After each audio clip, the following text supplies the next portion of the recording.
They say never ask a woman her age and a man his size because they'll never tell you the truth.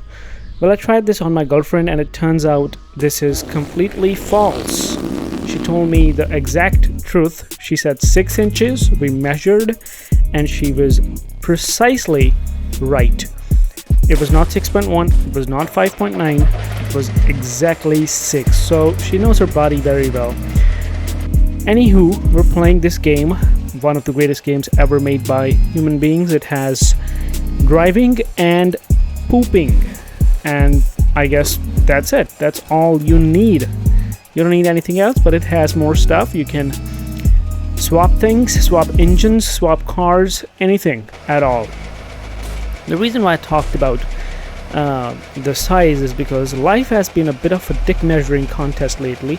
I've been seeing that a lot of people are just, very competitive nowadays, especially people around me. But I don't think they have figured it out right. In the end, it's not gonna matter, because what do you think is the meaning of life? I mean, at the end, when the credits roll, when the credits start rolling, which stat are you gonna look out for? Which stat do you think is gonna matter the most? I don't think it's gonna be the size of your penis, because that's a bit of a vague area. And here's what I think. I think it's gonna be some obscure, like some rare, unexpected stat that's gonna end up mattering the most. It's not gonna be who helped most people, who was nicest to others. No, it's gonna be, maybe it's gonna be like who drank the most water, like some lame stuff, or who had the most orgasms, because that might be right. Or better yet, who gave the most orgasms, because, well, I think we're gonna lose in that category badly. Most of the winners in that category are gonna be women. Some men are gonna think that they've won. They're definitely winners of that category. But when the truth comes out, they'll be like, what? 0? I thought at least 10 of those sounded real. See, the problem is that it is impossible for living humans to contact the people who have permanently logged off, because if we could contact them, we could have cleared a lot of doubts. Because we cannot contact them, people come up with these fake stories and fake theories, because the quest to know what happens in the afterlife is older than the quest to find life on other planets.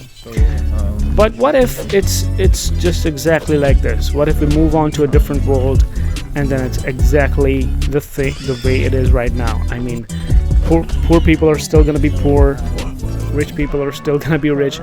Maybe Elvis Presley, you go there, Elvis Presley is still trying to lose weight. Michael Jackson is still trying to prove that he didn't do those things. Well, I think it's unbelievable that if there is reincarnation, it is unbelievable that we get to carry 0 stats to the next life, so I can work on anything right now and nothing would change. Even if there is afterlife, we're exactly the same. Even if there's a reincarnation, we're exactly the same or brand new. That is very frustrating, because look, what if I work on something that takes almost a lifetime and then I move on and I have to work on it again? The next life in itself is a huge problem, because there might be no next life. I think there is no next life. So many people believe in reincarnation because believing is all you can do when you know nothing.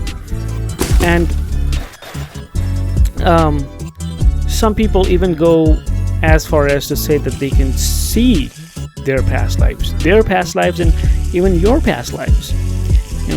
Those people who talk about these stories, they are all, I think they're all liars. There's a good chance that they're all full of shit, because why do they always have interesting stories?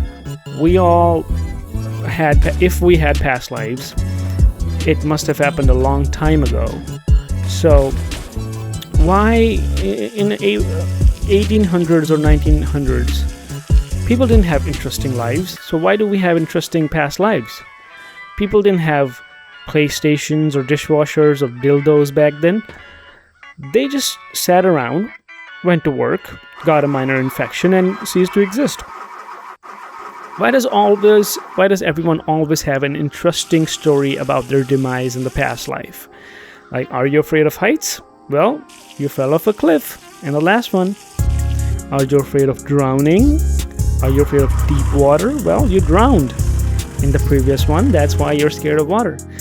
Why does everyone have an interesting story like that? Why do they never say, well, you had a very bad diarrhea and you drank more water to stay hydrated, but it turns out it was the contaminated water that gave you the diarrhea in the first place, and that's why you exited through your anus.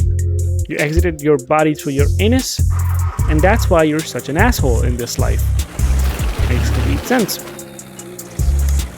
This game confuses me sometimes. There's just too much stuff going on. I attached the wooden things, the crates on the front and the back, and when I reload the game, it's just stuck somewhere else. I have to detach it, reattach it. It's getting frustrating now. I need a better vehicle. See, the reason why I'm interested in the past life is because I want permanent things, okay? Even in this game, I'm looking for a permanent solution. I need a lot of gasoline so that I can keep driving. I need enough arrangements. I didn't choose the option for hunger because I know I'm not going to be able to... I need to take care of the car, find gas. I'm not going to just keep finding food as well. I cannot take care of two things at a time. I need permanent things, permanent solutions. If there is a next life, I don't want to work on anything that I can't take with me to the next life. When I was young, like everyone's parents tell you, to be nice to others, treat everyone nicely, develop some kindness and some humility. And I was like, can I carry that to the next life? If no, then I'm okay.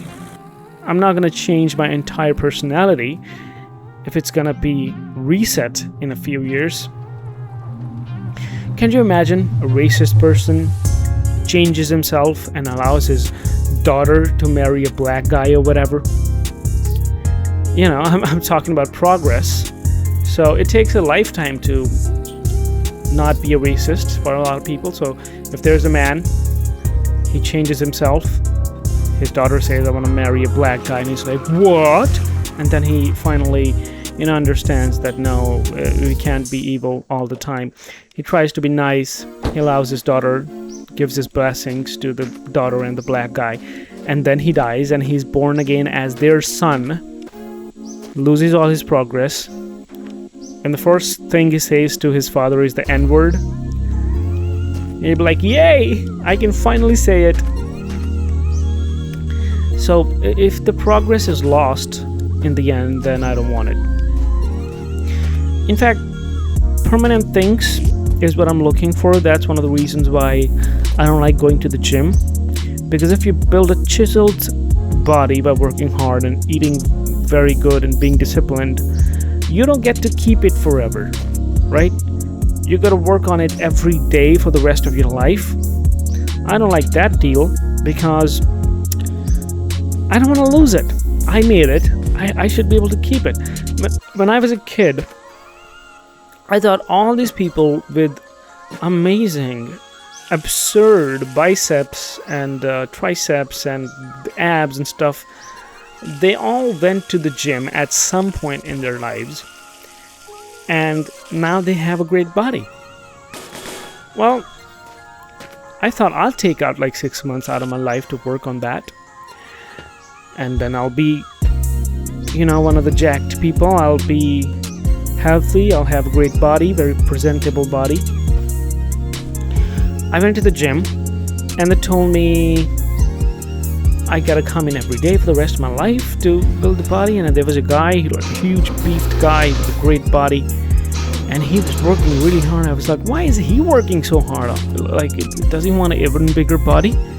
They told me that no, he has to work like this for the rest of his life every day to keep that body. I sprinted out of that place like, no thanks.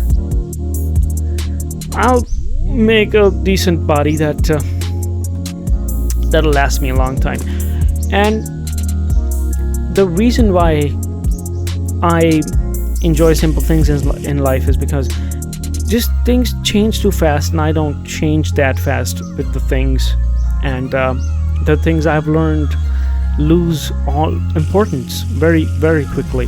I played a lot of GTA online, and suddenly it's just not interesting anymore, because it's clear that you can do anything in that game, and even in your own mind you're just waiting for the next GTA game. Once it's announced, the old one is basically nothing. You know, you can make as much money as you want. I'm suddenly not interested in that.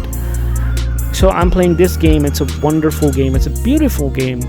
The weather, the environment, everything is perfect. Doesn't require a great computer or a great PlayStation to run this game. It's just perfect. It's a driving simulator as well, and sort of that open world environment that I'm always looking for. The car I got uses a mixture of gasoline and some oil, and I've been carrying an oil drum on the back, and just because, you know, I'm gonna find gas but not oil everywhere. So I just want to fill this car to the brim. I've been hearing a few noises, like some things.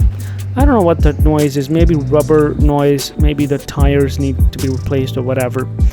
I'll see how things go. In the end, I want to have a good experience. I'm not finding many vehicles. I found a motorcycle, put it on the back. Maybe I'll use it in some way in the future, or if it's too much weight, I'll just drop it. And I also saw this scary, or this place is supposed to be scary, like a burial ground of some sorts, a type of a building with cemetery around it, and some ghosts and some graves. Anywho, I just got dizzy, so I'm gonna quit this game right here. And thanks a lot for watching this video, and I hope you have a wonderful day.